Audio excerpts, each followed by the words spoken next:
Hola, ¿ya estamos todas listas? Hola, ya, buenas tardes. ¿Cómo están? Hola. Hola, Mar, qué gusto verla. Vamos a escuchar a la psicóloga Claudia Ramírez, que nos va a ayudar, uno, a entender qué es un problema y obviamente pues a saber cómo lo vamos a resolver. Entonces, hoy le vamos a ceder la palabra a Claudia y dentro de 8 días hablaré yo de numerología tántrica. Siguiente semana, siguiente viernes, acuérdense que esto lo hacemos cada viernes. Siguiente viernes va a hablar nuestra querida Claudia Vargas. Salúdanos, Claudia Vargas. Y nos va a dar consejos útiles para cuidar nuestros piecitos, porque ella es podóloga. En este espacio vamos a tratar de meter diversos temas, diversos especialistas, para poder aprender de diferentes ramas. Después va a venir Manuel Salgado y nos va a platicar de runas y ya veremos quién más se integra, porque ya se está haciendo la lista más grande de las personas que quieren colaborar los viernes. El eslogan de este viernes, bueno, de los viernes, de estas charlas de los viernes, va a ser: cambia tu mente, cambia tu vida. De algo nos tiene que servir aprender de los demás especialistas, para que también no se aburran solo escuchándome a mí, ¿vale? Entonces, Clau, te cedemos la palabra para que tú nos cuentes hoy acerca de esto que son los problemas y que la mayoría tenemos. Ok, muchas gracias, Bren. Bueno, antes que nada, bueno, hay como lo mencionó Brenda, soy psicóloga. El modelo bajo el cual me formé es el modelo cognitivo-conductual. Y para entender desde este modelo el pensamiento, la mente, se basa en la forma en cómo cómo aprendemos conductas. Entonces, para poder entender cómo es este proceso de aprendizaje, les voy a hablar un poquito acerca de cómo la psicología enmarca el aprendizaje y por lo tanto cómo es que aprendemos a desarrollar ciertas conductas. Aquí, antes que nada, voy a hablarles sobre un pequeño pensamiento que tomé de una lectura de Edith Edgar, que es una sobreviviente de los campos de concentración en Auschwitz. Ella dice que el problema y la base de nuestro sufrimiento constante es la creencia de que el malestar, los errores y la decepción indican algo sobre nuestra valía, la creencia de que las cosas desagradables de nuestra vida son lo que merecemos. Si lo vemos, aquí estamos hablando más de esta parte mental, de esta parte cognitiva, donde nosotros desarrollamos los problemas, donde nosotros nos formamos ciertas creencias que a la larga se van a hacer un problema. Pero bueno, ¿cómo es que la psicología explica esta constitución de la mente o del pensamiento? Tanto en la parte holística y en todo este tipo de corriente de terapias alternativas que existen a la psicología, se marca normalmente la existencia de un inconsciente y de un consciente. El inconsciente, que se dice que forma parte del 95% de nuestra conducta y un 5% la parte consciente. En la psicología no lo marcamos como tan marcado el inconsciente. Más bien en la psicología, en este modelo, en el cognitivo conductual, se dice que si nosotros de manera consciente intentamos modificar una conducta, tarde o temprano la parte cognitiva, la parte del pensamiento va a modificarlo. Entonces, que podemos partir de la parte consciente a la parte inconsciente para modificar una conducta. Ok, de acuerdo con un psicólogo muy, muy famoso que fue Sigmund Freud, Él decía que la mente está dividida en tres partes, en el super yo, el yo y el ello. El super yo, que es prácticamente la parte inconsciente, el ello, que también es y el yo, que es cuando hablamos de ese 5% que decimos que es consciente. Más adelante, uno de sus discípulos, que fue Jung, que no sé, probablemente alguien haya escuchado hablar de él, habló de un inconsciente colectivo. Este inconsciente colectivo se hace referencia a todo lo que ya traemos de atrás. ¿A qué nos referimos? A la historia de nuestros padres, a la historia de nuestra cultura, toda esta información que han recibido nuestras generaciones tras generaciones, le llamamos inconsciente colectivo, que ustedes también en algunos temas de holísticos hablan de un tema de transgeneracional, ¿no? O de vidas pasadas. Nosotros no simplemente hablamos de este inconsciente colectivo como la parte tanto de la cultura como lo que nos heredan los padres y que forma parte ya de nuestro pensamiento al nacer. Y eso naturalmente pues forma parte también de esto que es el inconsciente. Como lo vemos aquí, está marcado todo el inconsciente, preconsciente, ahorita vamos a ver por qué preconsciente, y la parte de arriba que es el consciente. Esta pequeña parte blanca, que era lo que se marca como entre un 5 y un 10% de conciencia que tenemos. Bueno, ¿qué es lo que pasa? ¿Cómo aprendemos? Al momento de que nosotros nacemos, estamos hablando de los 0 meses, al minuto 0 en el que nacemos, nosotros ya tenemos ciertas instrucciones, ya sabemos hacer ciertas cosas. ¿Cuáles son esas cosas que ya sabemos hacer? Respirar, llorar, dormir, hacer del baño, podemos sonreír y la única forma en la que sabemos para poder alimentarnos es a través de la succión. Se dice que también esta parte del instinto sexual forma parte ya de este aprendizaje con el que nacemos. Es un aprendizaje innato el que poseemos ya para llevar a cabo todas estas funciones y estas funciones forman parte de nuestro inconsciente. O sea, nosotros no sabemos cómo las aprendimos, pero nacemos y ya están ahí, ya son parte de nuestra vida, de nuestra mente. Entonces, y también aquí es muy importante señalar, tenemos un instinto de sobrevivencia por naturaleza. Por naturaleza sabemos que tenemos que sobrevivir, que tenemos que aprender a sobrevivir y a procrearnos. Entonces, esto es parte ya con lo que nacemos. Posteriormente, más o menos hasta los 6 meses, nosotros solamente podemos hacer estas actividades. En la segunda fase, que es el super yo, nos dicen que es una parte inconsciente y otra parte subconsciente. ¿Por qué? Porque de los 6 meses a los 5 años es cuando empezamos a aprender y la forma en la que aprendemos a aprender es imitando a nuestros padres. Si yo veo que mi papá cuando come se siente feliz y se duerme, muy probablemente yo voy a aprender esto cuando crezca. De forma no consciente, nosotros aprendemos imitando. Lo mismo, cuando aprendemos a caminar, a comer, a hablar, a gatear, a correr, todo lo que aprendemos hasta los 5 o 6 años promedio, lo vamos a hacer a través de la imitación. ¿Y a quién? De nuestros padres principalmente, de nuestros hermanos, de los tíos. Pero bueno, el apego más importante es el que recibimos de la madre y posteriormente del padre.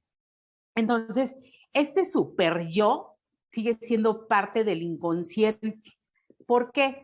Porque hasta los 5 o 6 años no hemos desarrollado 2 procesos que son súper importantes en el proceso de aprendizaje, que son la atención y la memoria. Cuando nosotros tenemos ya esta capacidad de prestar atención a algo y podemos almacenar en nuestra memoria y por lo tanto podemos empezar a aprender. ¿Qué pasa cuando nosotros empezamos a aprender en este momento? Pues que ya lo hacemos de forma más consciente, ¿no? Ya recordamos, vamos a la escuela, ya podemos empezar a razonar, podemos empezar a a ver lo que es bueno y lo que es malo. Por lo tanto, este aprendizaje ya es de forma consciente. Pero toda esta parte, antes de los 5 años, imagínense todo lo que aprendimos antes de los 5 años y que no recordamos. Nosotros a los 5 años ya aprendimos de alguna forma lo que tenemos que hacer para sobrevivir. Ya aprendimos que a quitarle la bolsa a mamá para maquillarnos. Ya empezamos a ponernos los zapatos de papá, agarramos el rastrillo, empezamos a lavarnos los dientes. O sea, aprendemos muchas cosas de forma inconsciente y a través de la imitación, ¿ok? Entonces, por eso, el consciente, pues es cuando empezamos a aprender ya con atención y con memoria, cuando de forma consciente empezamos a almacenar cosas en la memoria y por eso decimos que este yo es la parte consciente. Y bueno, pues de nuevo aquí queda aquí está el inconsciente colectivo del que hablaba Jung. Lo que ya, ¿qué pasa cuando nacemos y dicen, ay, es una mujer? Ya nos pusieron una etiqueta, ¿no? Ya sabemos que en algunas comunidades la mujer tiene que usar siempre vestido, tiene que tener hijos, tiene que darle de comer a sus hijos, tiene que cuidarlos y el padre tiene que el hombre tiene que salir, trabajar y proteger a su familia.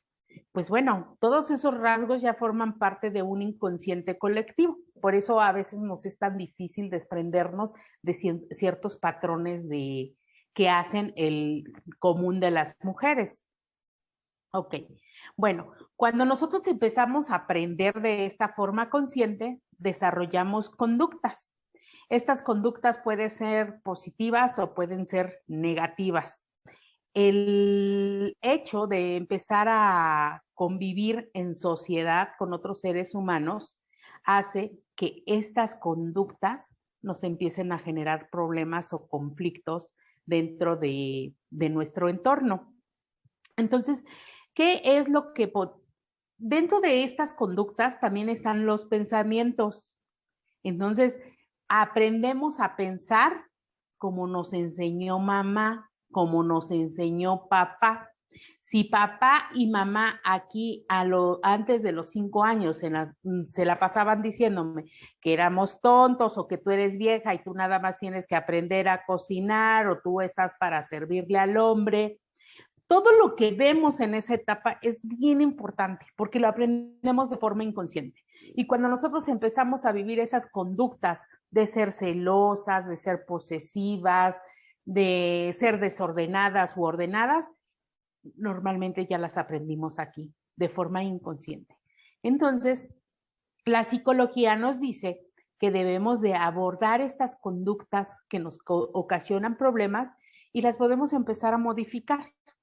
Si nosotros logramos modificarlos, pues como que vamos hacia atrás.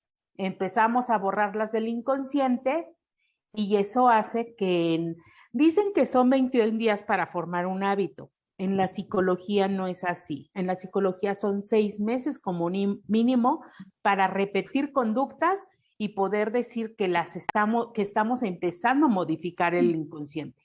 No son 21 días como muchas veces dicen, hazlo 21 días y ya te hiciste el hábito. No, eso es una mentira. En la psicología manejamos 6 meses para poder modificar o crear una nueva conducta.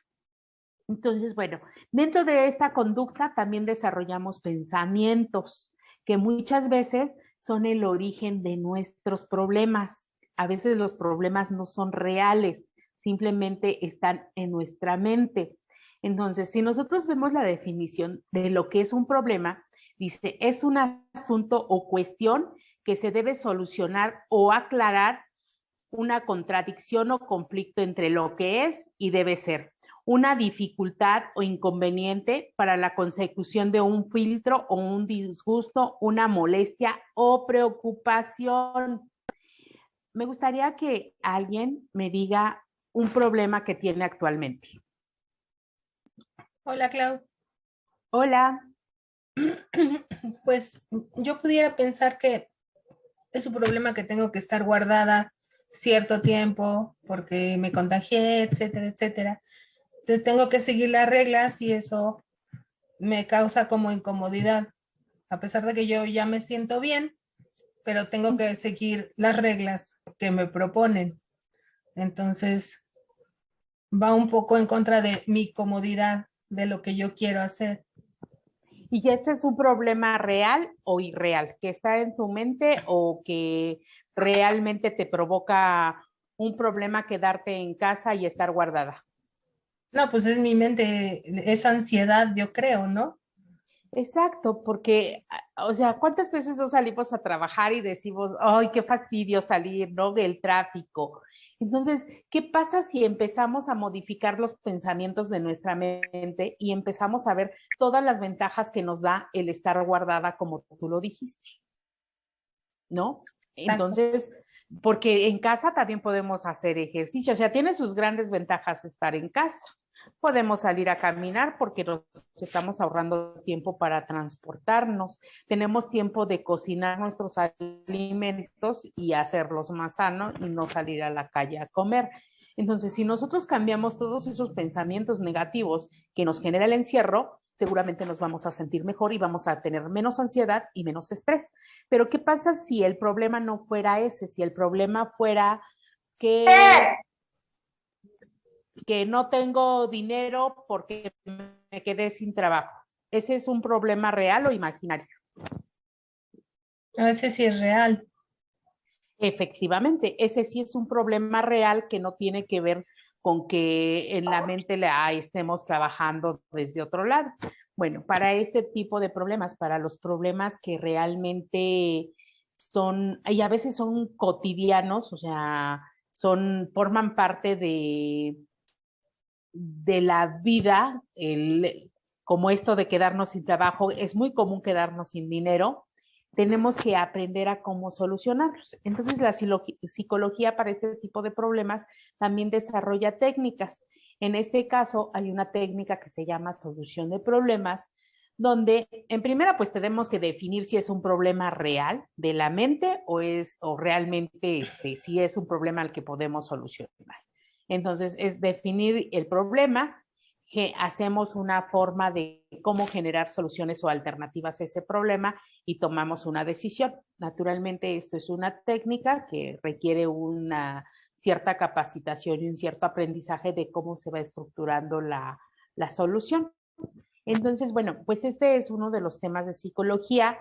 Creo que la gran mayoría de personas siempre tenemos problemas. Puse dos ejemplos a la mejor, un ejemplo a la mejor muy burdo, porque es muy común esto, pero se puede enfocar a otras cosas, incluso cuando nos sentimos deprimidos, cuando nos sentimos, cuando tenemos problemas con la pareja, que es muy común que es por conductas de, normalmente, es que me enoja que llegue todos los días tarde. Bueno, pues también podemos encontrarle una solución a esa conducta, poder modificar esa conducta siempre y cuando haya un compromiso de ambas partes, ¿no? Entonces, todo tiene una solución. Y la psicología, pues es así como lo trata de enfocar. Entonces, pues bueno, este es así como que a grandes rasgos, lógicamente tendríamos que ver muchos ejemplos del, de cuando hablamos de esta parte que es bien importante conocerla porque esto nos va a llevar al autoconocimiento. Cuando nosotros aprendemos a conocernos, podemos resolver de manera más sencilla nuestros conflictos internos, nuestros conflictos emocionales. Entonces, es un curso en el que la mitad es de autoconocimiento y la otra parte es, pues, cómo vamos a resolver los problemas que sí son reales. Entonces, pues, eso sería de manera muy general en qué consiste esto. Gracias, Clau.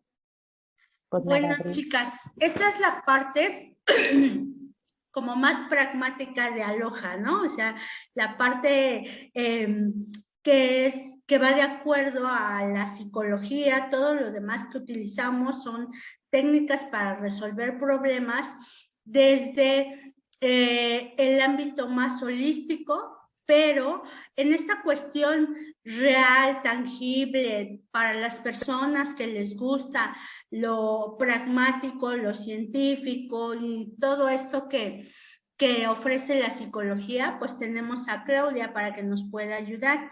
Ella va a estar dando un taller los sábados justamente de solución de problemas, donde nos va a enseñar las técnicas desde el punto de vista de la psicología para encontrar la solución, primero para detectar, como vimos ahorita, si realmente el problema es el problema o solamente es cómo estamos viendo al problema. Y después, pues para encontrar las soluciones o las alternativas para sobrellevar eso que nosotros hemos etiquetado como problema. Si se dan cuenta, quienes ya conocen de estas cuestiones holísticas, quienes nos han seguido en otras transmisiones, pueden ver que realmente la psicología y la cuestión holística pues van mucho de la mano en cuanto a ciertos conceptos. Por ejemplo, esta parte de todas las cuestiones que traemos nosotros y que fueron aprendidas cuando éramos muy pequeños o que fueron heredadas, o en nuestro caso, como podemos hablar aquí, de cuestiones transgeneracionales, de vidas pasadas, etcétera. Todas estas lecciones que venimos a trascender en esta vida, nosotros el concepto que normalmente le ponemos es, tengo un problema, en lugar de verlo como una lección más de la vida, a la cual hay que encontrarle una alternativa o una solución. Entonces, la parte que maneja Claudia de psicología, pues hay muchas personas a las cuales les puede servir estas técnicas de resolución de problemas. Por favor, chicas, si tienen alguna duda, aprovechen ahorita que está ella y que nos puede orientar.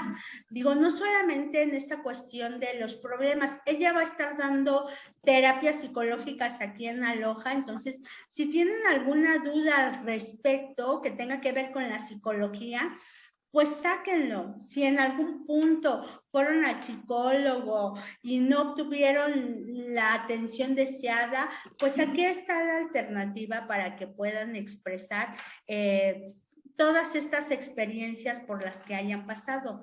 Aquí en Aloha tratamos de ser inclusivos y traer a personas que dominen diferentes temas, no solamente voy a estar yo hablando, hay que aprender de todos los demás, incluso muchos de los que están aquí pueden aportarnos algo. Estoy muy segura que para lo que ustedes son buenos, probablemente yo no. Entonces aquí de lo que se trata es que aprendamos de todas mucho más y que demos a conocer estos temas que a veces no son comerciales y no los podemos encontrar fácilmente en las redes.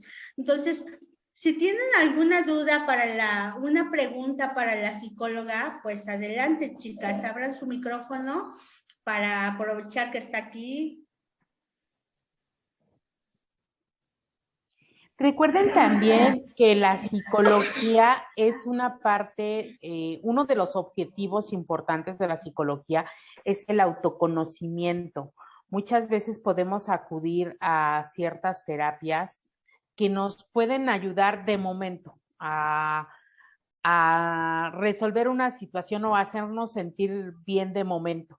Pero no hay nada como el autoconocimiento profundo de cada una de nosotras para aprender a tener una vida más plena, para poder llevar una vida más feliz, una vida de aceptación, de amor propio. Entonces la psicología trabaja mucho, mucho en esta parte del autoconocimiento. Entonces yo sí las invito a que se den esa oportunidad de, no, a lo mejor no de asistir a una terapia psicológica, pero sí a este tipo de talleres que nos van a abrir otro panorama de cómo manejar nuestra vida, de cómo entendernos. Hola Claudia, buenas tardes. Hola Eli.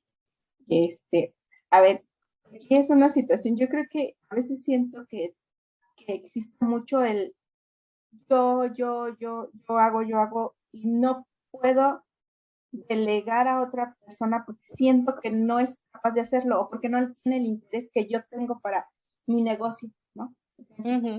¿Cómo dejar esa parte del yo y cargar siempre con todo eso? O es un problema, sí es un problema, ¿no?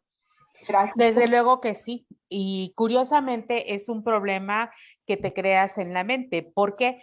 Porque no has aprendido a confiar en la gente. Tú no confías en la gente, tú no tienes la capacidad de decir,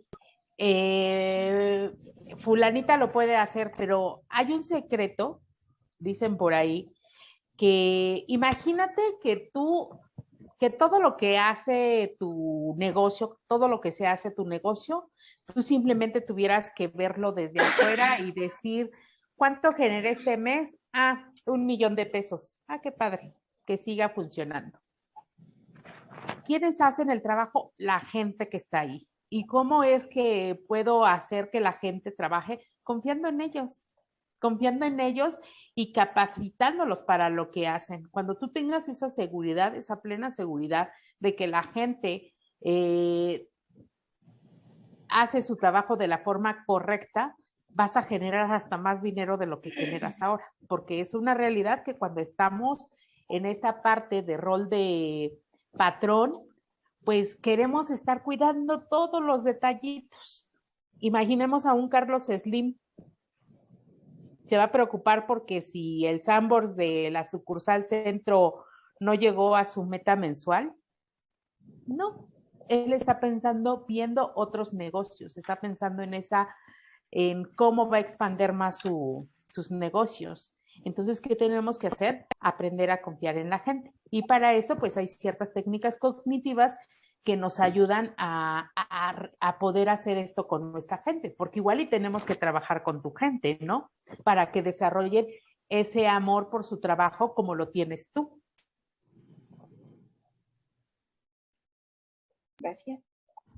Mira, Clau, en Facebook nos dice Juliani Zamora, yo creo que uno de sus problemas es que no se puede levantar temprano. Entonces, ¿ese es un problema real? Sí, ese es un problema real, es una conducta y para eso existen técnicas desde el modelo operante en las que podemos deshacer o revertir la conducta. Porque ahí sí tenemos que hacer un análisis personal de cómo es su día a día, a qué hora se duerme, qué actividades tiene, para poder encontrar pues las conductas que deben de cambiarse para poder dormir temprano. Como experiencia, apenas hace como 2 meses, 3 meses atrás, trabajamos con una niña de 5 años con este problema de que no se dormía temprano y con la técnica que utilizamos, en 2 semanas empezó a dormir temprano. Ok, Juliani, llama a Loja, comunícate con Anel y haz cita para que te ayude Claudia. Y tenemos otra pregunta en Facebook y dice Tonancy Rodríguez, ¿y cómo puedo autoconocerme? Bueno, ¿cómo es el autoconocimiento? Este es un tema es uno de los más complejos en la psicología, pero existen ciertas técnicas. Vuelvo a insistir, primero tenemos que hacer un análisis de la conducta, de los rasgos de la conducta de cada paciente y vamos a detectar cuáles son las situaciones más relevantes que ha vivido el paciente. Ajá. Una vez que se detectan estas situaciones, normalmente están ligadas a las conductas. Un ejemplo, una persona que vivió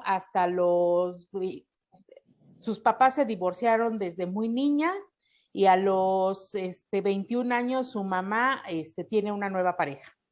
La mamá tiene una nueva pareja, ella desarrolló un apego con su mamá durante 15 años y llega una pareja y enseguida se impacta porque dice, me están robando a mi mamá.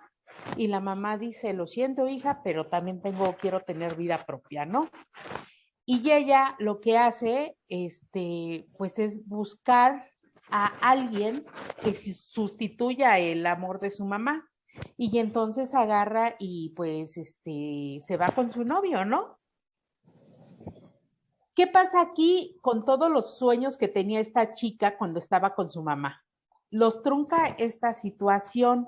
Entonces tenemos que regresarnos a esta etapa crítica de la vida y volver a saber, redescubrir qué es lo que quería la chica a los 20 años y que lo truncó por este apego que tenía con mamá y que se rompió y que ahora el apego lo hace con otra persona y le cambia el panorama de su vida, ¿no? Entonces hay que ir descubriendo este tipo de situaciones para ver cómo pensábamos que era lo que sentíamos en ese momento y qué es lo que estamos haciendo ahora en el presente. Entonces es un tema un tanto complejo, pero no es imposible autoconocernos. De verdad, es echarnos un clavado al pasado, a esta parte de mis 6 años y ver cuáles son esos eventos que fueron marcando mi vida. Porque eso es lo que nos hace cambiar y nos hace olvidarnos de este super yo, que lo vamos enterrando, lo vamos enterrando. Ajá, entonces es bien interesante, pero sí se puede. De verdad que con terapia psicológica sí se puede. Hay técnicas que es de escribir, de autoanalizarnos nosotras solas, técnicas de proyección que son, de verdad, a veces son muy buenas. En fin, existen muchas técnicas cognitivas para esta parte. Entonces sería pues como que analizar el caso y ver con qué técnicas lo podemos abordar. Ok, gracias. Chicas, ¿algún tema de esta cuestión psicológica que les gustaría que tratáramos más adelante? ¿Algún tema específico que diga, oye, esto sí requiere un psicólogo?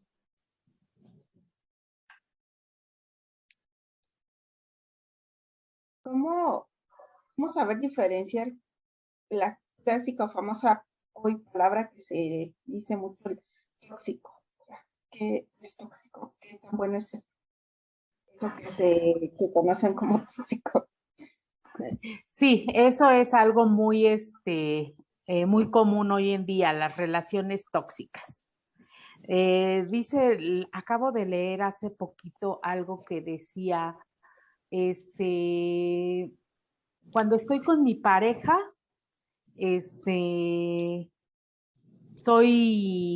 me siento infeliz, pero si la tengo lejos, me siento más. ¿En qué momento me puedo sentir feliz, no? ¿En qué momento estoy feliz? Entonces, yo creo que a veces nos acostumbramos tanto a estar en este ambiente tóxico que no somos capaces de distinguir entre lo infeliz de lo feliz. Pero vuelvo a lo mismo, cuando desarrollamos este autoconocimiento, yo les invito a que hagan un ejercicio muy sencillo. ¿Qué era lo que querían cuando tenían 15 años? ¿Y qué de eso que ustedes pensaban que querían ser cuando tenían 15 años son ahora? Porque también hay quien dice, yo a los 15 años soñaba con casarme, tener hijos, una casa, un esposo, una mascota, un carro. ¿Cuánto de eso que yo deseaba cuando tenía 15 años lo tengo ahora? ¿Qué dejé de hacer por la vida que tengo ahora y que deseo hacer? Porque todas tuvimos deseos en algún momento de nuestra vida, todas tuvimos algún sueño que no se cumplió y que curiosamente, ¿no? Cuando tenemos más de 40 años decimos, ay, pero ¿qué habría hecho? ¿Cómo sería mi vida si yo hubiese sido cantante, ¿no? Si me hubiese dedicado a ser actriz o si me hubiese dedicado a ser maestra. Entonces es como que regresarnos un poquito a eso, lo que yo quería. Entonces, yo sí, hagan ese ejercicio, o sea, hagan eso, váyanse atrás de su vida y digan, ¿qué era lo que quería y qué es lo que conseguí. Y igual habrá quien se sienta plena y feliz con lo que tiene ahora y no tiene nada que ver con lo que cuando era niña. Pero estoy completamente segura también que ese tipo de personas que llegan a los 40, a los 50, a los 60 o a los 30 y se sienten plenas, probaron, probaron y probaron hasta que encontraron lo que realmente les gustaba. Entonces, hay muchas formas para autoconocernos, pero insisto, tendríamos que conocer la personalidad de cada quien, definirla para saber por dónde abordar. Clau, nos preguntan también si tú podrías ayudar a alguien que está pasando por el luto de un ser querido. Sí, desde luego que sí. De hecho, por aquí en aparece mi número telefónico. Aquí está, 19368398. Si me mandan un mensaje por WhatsApp, puedo dar terapias ya sea por vía Zoom o por consultorio, como ustedes lo requieran. Don Nancy, que nos estás viendo en Facebook, pues ya te mandó la respuesta a la psicóloga. Puedes comunicarte con ella, puedes comunicarte con nosotros, Aloha, y con gusto agendar una cita para que puedan ayudarte más en todos estos temas. Así es, porque voy a comentar algo que a veces no es difícil. La vida no es una receta, la vida no se resuelve con una receta de la vida feliz. La vida de cada uno de nosotros es única, los eventos que vivimos cada uno de nosotros son únicos. Esto que hablamos acá, las vivencias que tenemos con nuestra familia, esta parte del inconsciente colectivo que trae cada uno, es totalmente diferente, son diferentes. Si siendo hijos de los mismos papás, viviendo en la misma casa, bajo las mismas condiciones, a veces nos cuesta, bueno, más bien, somos tan diferentes como hermanos. Imagínense cuando nos encontramos en familias y entornos completamente diferentes. Entonces, para mí, esta parte sí es, cada persona es única y cada persona merece una forma diferente de cómo ser manejada. Muy interesante todo lo que la psicóloga nos dice, la verdad es que tiene mucha razón y sí hay que pensar bien, la verdad es que sí, todos tenemos problemas, bueno, yo por lo menos considero que no tengo problemas graves, sí hay problemas, pero yo tengo bueno, en mí yo pienso, si lo puedes resolver, no es problema. Para mí esa es mi forma de pensar. Si lo puedes resolver, no es problema. Y así me lo he llevado mucho tiempo. Y sí, me gusta poner atención porque pues aprendo mucho. Me gusta aprender. Y sí, me hace muy interesante estar aquí. La verdad, por eso es que me quedo callada porque todo me sorprende. Y me gusta. Entonces, por ejemplo, con algo que dijiste, ¿cómo volverlo o cómo cambiar un hábito o cómo volver un hábito también? Tiene que ser mínimo 6 meses. ¿Eso fue lo que comentabas? Sí, normalmente cuando nosotros queremos modificar o cambiar una conducta, se requiere de un promedio de 6 meses de seguimiento. Esto no quiere decir que tienes que estar 6 meses en terapia. Normalmente, no, desde el modelo cognitivo se recomienda la terapia corta, que va de 6 a 8 semanas. Pero una vez que tú logras cambiar, quieres modificar una conducta, le tienes que dar seguimiento por lo menos 6 meses y ya puedes decir, ya estoy del otro lado, porque es como dejar de fumar. Puedes dejar de fumar 21 días, pero vas a la reunión del fin de semana y ves a todos fumando, va a ser bien difícil que no vuelvas a fumar.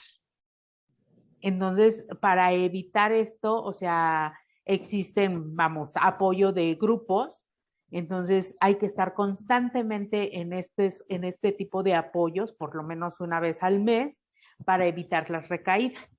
Entonces, ya que pasaron 6 meses, podemos considerar que la conducta ha sido modificada o implementada, pero ahora sí que eso depende de qué tan arraigada sea la conducta. En un niño es mucho más fácil, ¿eh? Un niño es mucho más fácil de poder modificar las conductas que en un adulto. En una persona mayor de 25 años hay que tener mucha disposición, pero mucha disposición, y seguir todo un lineamiento para poder modificar conductas.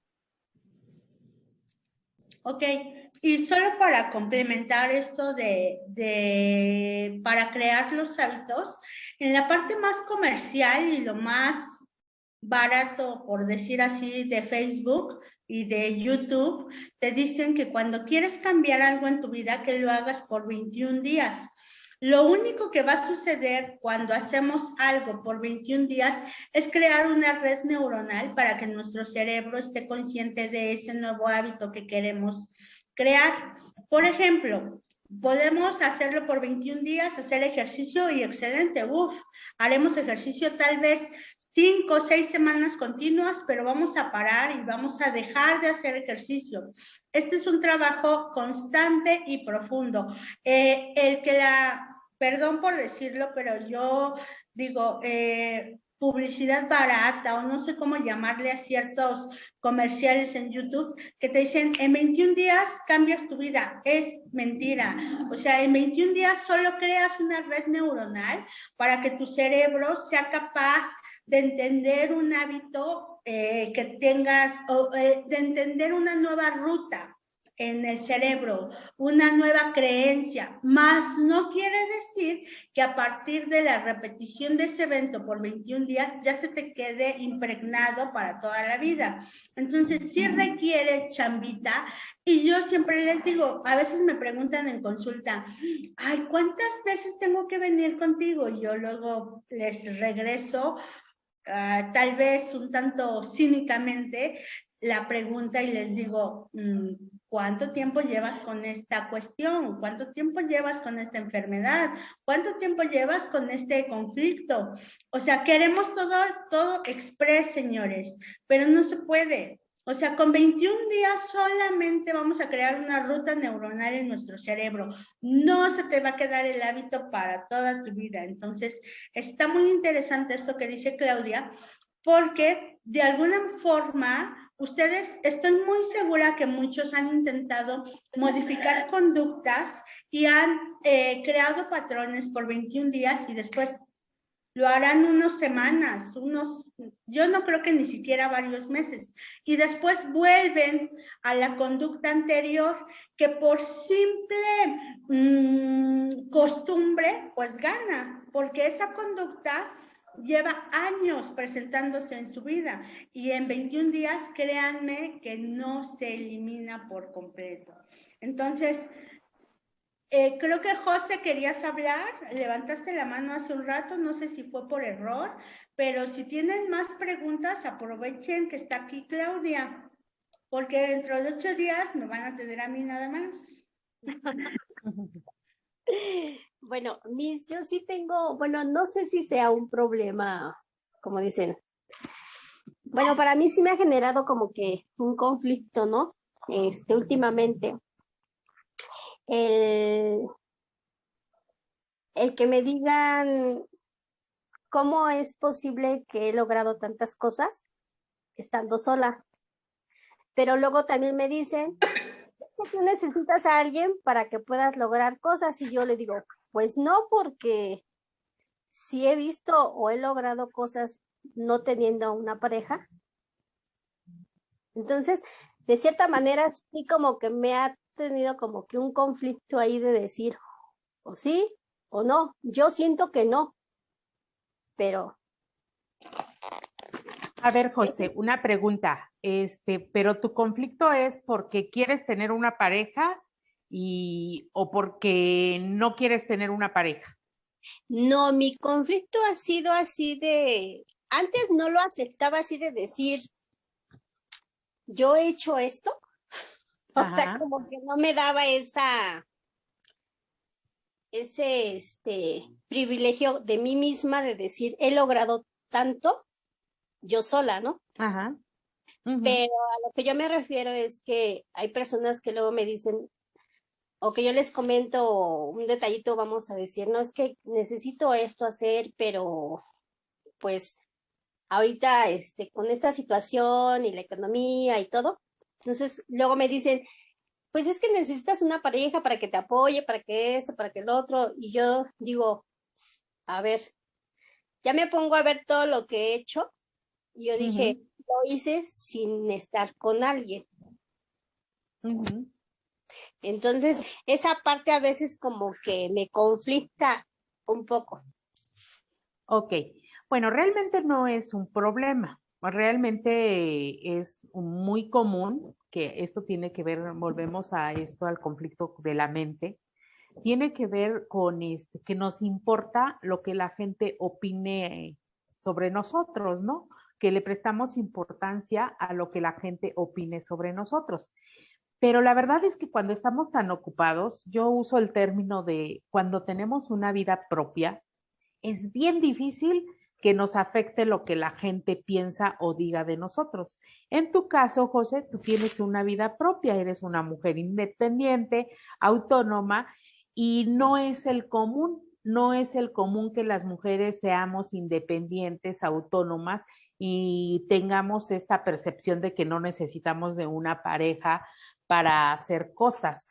Entonces, pues para la mayoría de mujeres o para muchas mujeres les parecerá extraño esto y siempre nos van a estar diciendo, en mi caso yo soy soltera y no tengo hijos y no sabes cuántas veces he escuchado, es que debiste haber tenido un hijo para que no te quedes sola, no, es que debías de buscarte un marido para que te acompañe, no, es que, pero la verdad es que como yo soy tan feliz en mi mundo, en mi vida, pues la verdad es que no le presto importancia a lo que la gente me dice y si me lo dice, pues no me importa.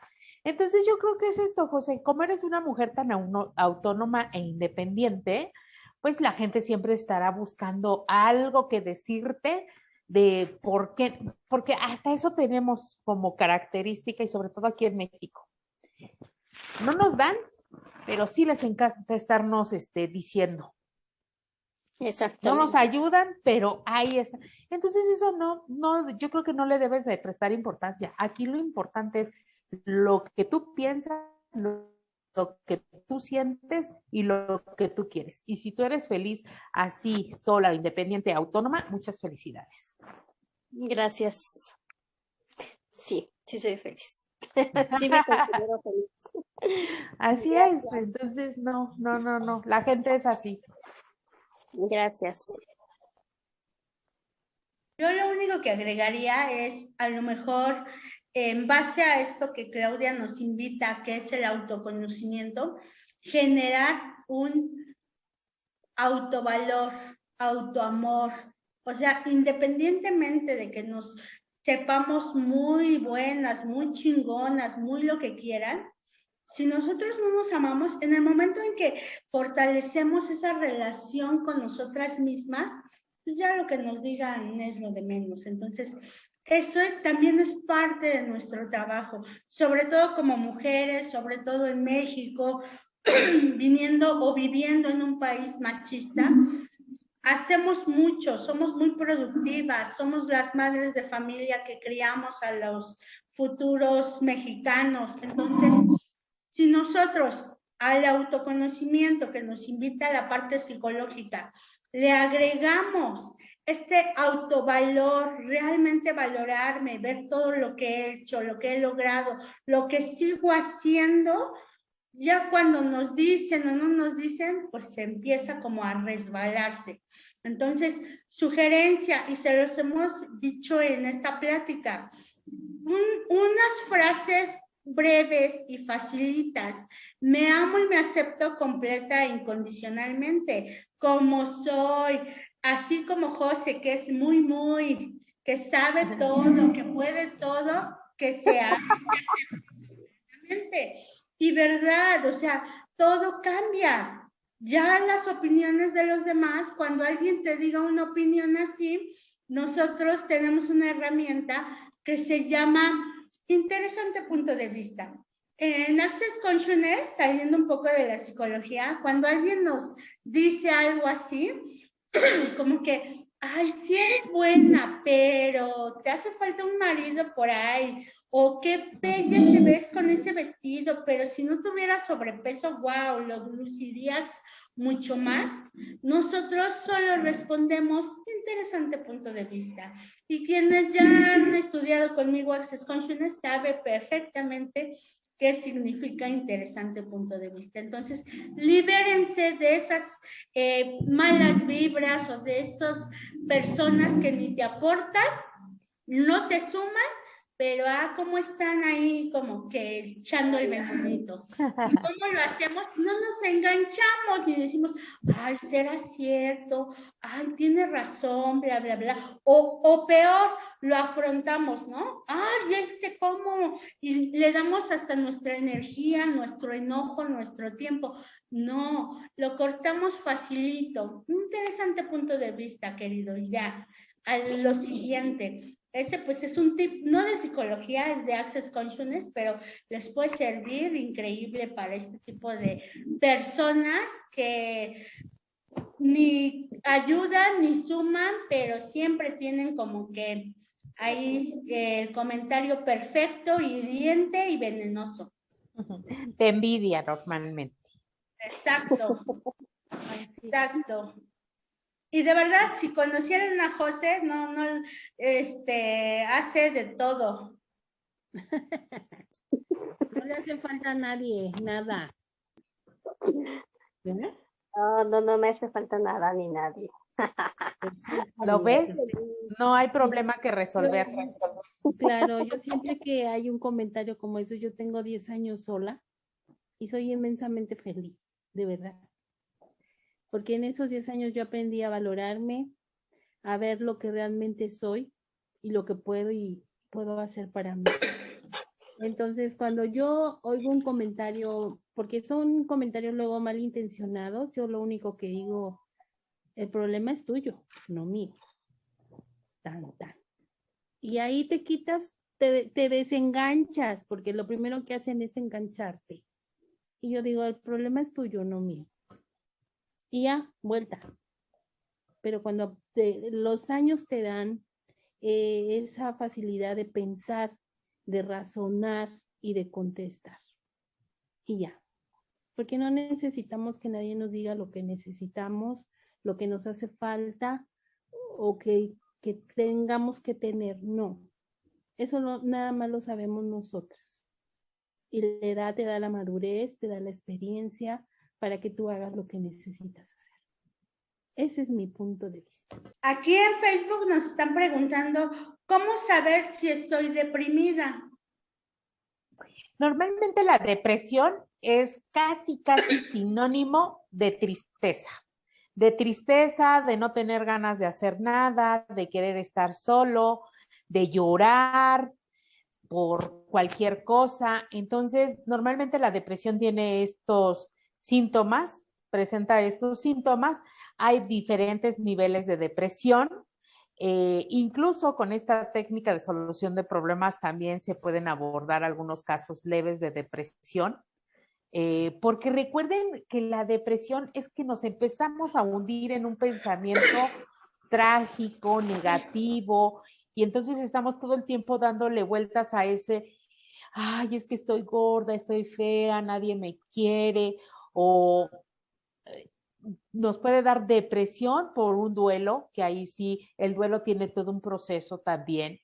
Entonces, hay que ver por qué es, cuál es el origen de la depresión y los síntomas, pero los más característicos es tristeza profunda, ganas de no hacer nada, llorar por cuestiones y no querer convivir, no querer ver a la gente. Entonces son los síntomas más frecuentes de la depresión.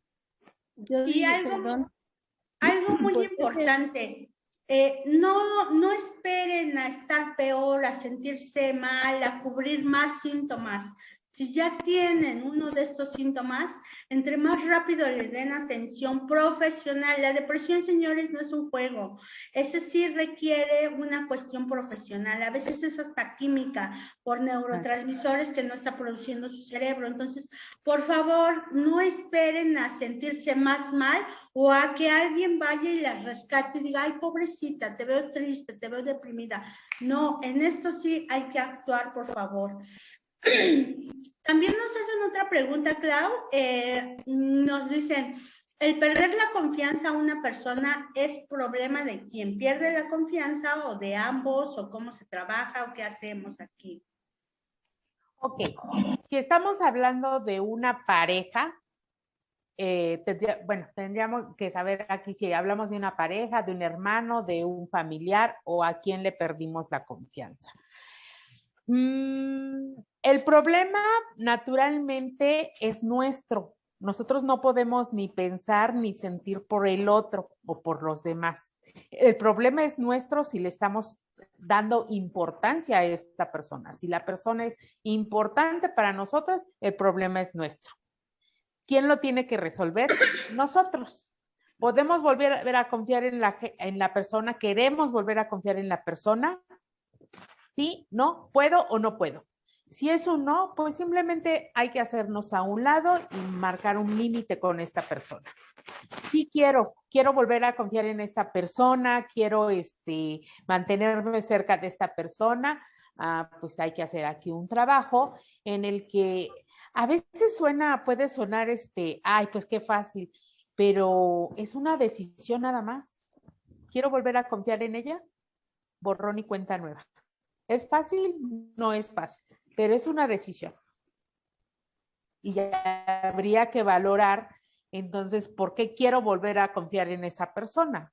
Si esa persona realmente es importante en mi vida y por ello quiero volver a confiar en esa persona.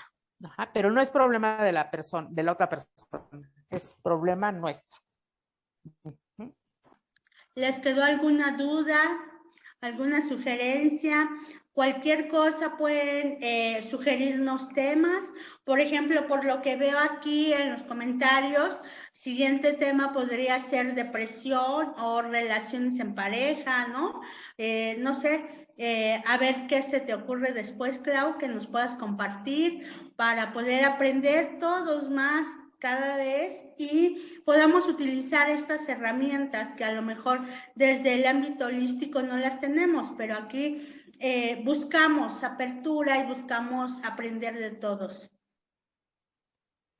Claro que sí, Bren. Ustedes propónganme, está de moda los temas de pareja, es un tema muy común, el de tener problemas con las parejas. Hay un ejercicio por ahí, lo podemos ver en temas de pareja. Y en cuanto a la depresión, como acertadamente lo dijo Brenda, es un problema que muchas veces si no se ataca puede terminar mal. Entonces es bien importante. Acuérdense que el mundo, nosotros somos el centro de nuestro universo. Y si nosotros no estamos bien, todo alrededor va a estar mal.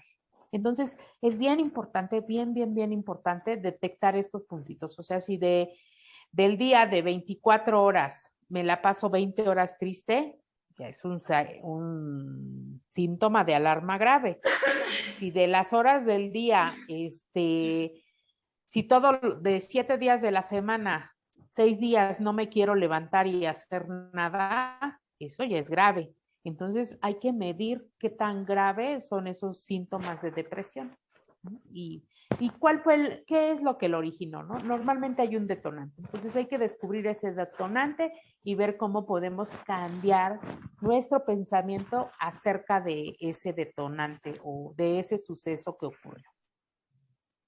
Así es, Clau, y desde nuestro punto de vista holístico decimos que la paz comienza con nosotros. Entonces, los problemas muchas veces son, como lo dijiste hace un rato, de nosotros. Se los queremos adjudicar a alguien más o queremos culpar a alguien más de ese problema, pero al final es mi reflejo, es mío. Entonces, si la paz comienza conmigo, tratemos de utilizar las herramientas que aquí les vamos a ir presentando para ir resolviendo sus conflictos, sus problemas. Y ya vieron que hay un abanico de posibilidades para resolución de problemas. ¿Algo más que quieran?